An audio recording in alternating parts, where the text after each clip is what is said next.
Bonjour à tous, aujourd'hui sur Plantes et Nature, on va parler des différentes médecines naturelles, du moins apprendre à les différencier, parce que c'est vrai que dans mon travail, j'ai remarqué que les gens ne connaissaient pas les différences et ils avaient du mal à s'orienter quand ils avaient des besoins. Donc, rassurez-vous, c'est très facile et c'est très court à comprendre et à apprendre. Donc, avant tout, il faut différencier les médecines naturelles de l'allopathie. Donc l'allopathie, c'est la médecine reconnue par l'État français. C'est le médecin de famille, les chirurgiens, le psychiatre. Bref, c'est toutes les médecines dites modernes qui sont des médecines allopathiques. Donc ça, c'est reconnu par l'État français. Ensuite, différencié à ça, vous avez les médecines naturelles, qui sont appelées aussi médecines non conventionnelles, parce qu'elles ne sont pas reconnues par l'État français, ou alors elles sont en cours de reconnaissance, ça dépend desquelles. Mais après, dans d'autres pays, comme le Canada, la Suisse, l'Allemagne, vous avez beaucoup de ces médecines qui sont déjà reconnues. Mais bon, chaque État a ses lois, donc voilà, il faut les accepter et les comprendre et les suivre surtout. Donc, dans les médecines naturelles, vous avez la naturopathie, qui est ce que j'ai appris et mon diplôme. Donc, évidemment, pour moi, c'est ma médecine préférée, mais je vais essayer, je veux dire, de rester objective sur ce cours. Vous avez la médecine chinoise et l'Ayurveda.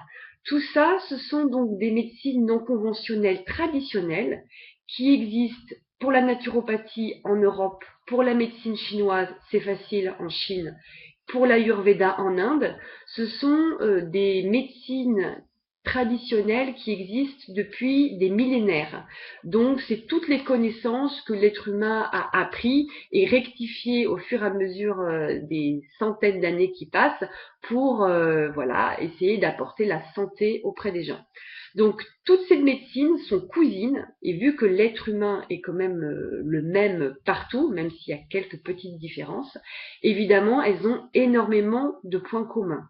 Elles sont toutes basées sur l'alimentation, elles sont toutes basées sur l'utilisation des plantes pour rectifier donc des problèmes de santé. Elles ont toutes, comment dire, une vision globale de l'être humain.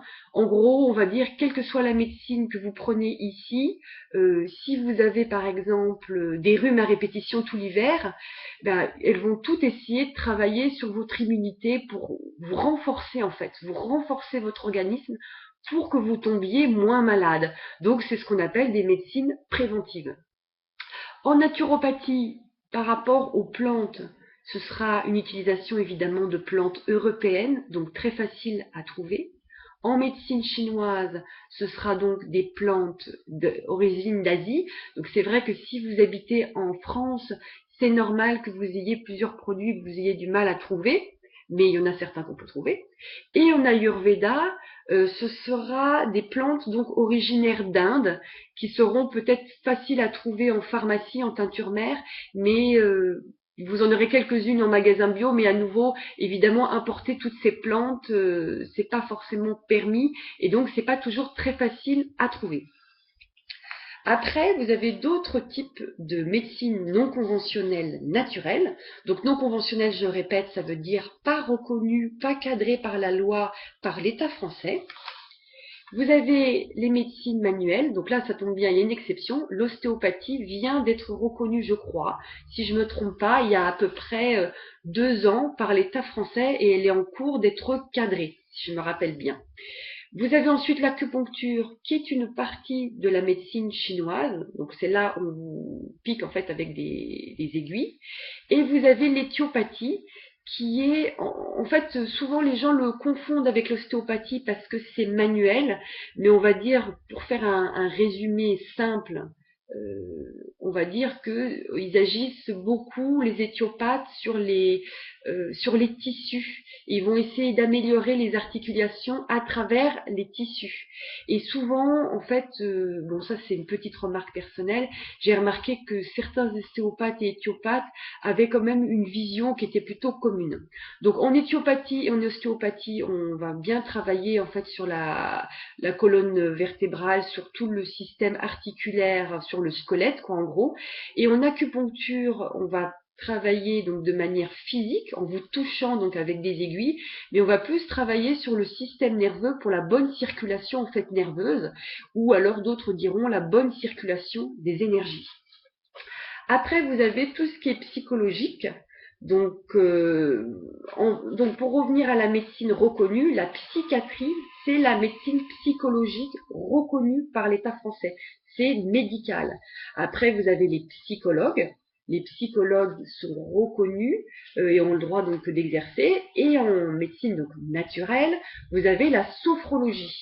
Là, c'est la plus connue par rapport aux médecines naturelles, c'est-à-dire qu'en gros, on vous apprend à retrouver des états de bien-être, on vous apprend à vous gérer émotionnellement, tout ça par la relaxation, par des mises en condition. Bref, c'est un exercice comme n'importe quel exercice pour réussir en fait à se gérer et à acquérir un certain bien-être dans toutes les situations de difficulté, etc. Vous en avez encore d'autres comme l'hypnose, etc. Mais c'est vrai qu'elles sont un petit peu moins connues, donc je vais pas en parler aujourd'hui, parce que en réalité, des médecines non conventionnelles, il y en existe des tonnes. Là, vous avez simplement les principales. Donc, si vous avez différents problèmes, vous pourrez reconnaître ces médecines et savoir où aller. Il y a une dernière chose à indiquer par rapport à ces médecines, c'est que vu qu'elles ne sont pas reconnues par l'État, tout le monde peut se déclarer naturopathe, éthiopathe, acupuncteur, maître, tout ce que vous voulez, qu'il ait fait des études ou pas. Donc, quand vous allez voir un thérapeute, n'hésitez pas à vérifier et à demander les diplômes que la personne a obtenus, parce que vous avez des fédérations nationales et européennes qui permettent de faire un tri entre les bonnes écoles, les mauvaises écoles, et donc forcément d'aller vers des thérapeutes qui seront plus sérieux que d'autres. C'est vrai que c'est scandaleux, mais ça arrive. Il y a des gens qui ont lu un bouquin sur la médecine chinoise et ils se déclarent maîtres en médecine chinoise alors qu'en fait ils n'en savent pas plus que vous.